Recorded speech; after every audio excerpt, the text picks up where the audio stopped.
मित्रांनो, UAEत येण्याआधी मला असं वाटायचं की सक्सेस म्हणजे पैसा. इंस्टाग्रामची लाईफ किती छान वाटते ना, किती परफेक्ट आहे. लक्झरी लाईफ, इझी मनी, ड्रीम लाईफस्टाईल हे बघून कोणालाही असं वाटेल की मी सुद्धा दुबईत जाऊन UAEत जाऊन सेटल व्हावं. पण UAEत आल्यावर मला समजलं सक्सेस म्हणजे ब्रँडेड कार नाही, सक्सेस म्हणजे डिसिप्लिन, सक्सेस म्हणजे वेळेची किंमत आणि सक्सेस म्हणजे स्वतःला दररोज अपग्रेड करत राहणं.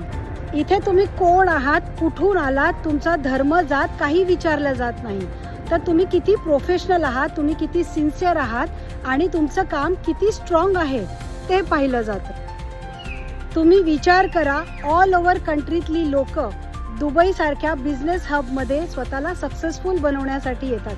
कोणी जॉबसाठी येतं, कोणी बिझनेस करण्यासाठी येतात. पण ही कॉम्पिटिशन फार तगडी आहे, त्यामुळे प्रत्येकाला कसून मेहनत करावी लागते, तरच तो तरला जातो. तर ज्यांना कोणाला UAEत येण्याचं स्वप्न आहे तर पहिली ही गाठ बांधा की मी कसून मेहनत करायला तयार आहे, नाहीतर तुमचं स्वप्न अधुरं राहील. UAEमध्ये जे सक्सेसफुल आहेत त्यांच्या भरपूर स्टोऱ्या मी वाचल्या. त्याच्यातून एकच मंत्र मला मिळाला, हार्डवर्क कसून करा, सिन्सिअर राहा आणि कन्सिस्टन्सी ठेवा, तर तुम्हाला तुमचं यश UAE नक्की देईल.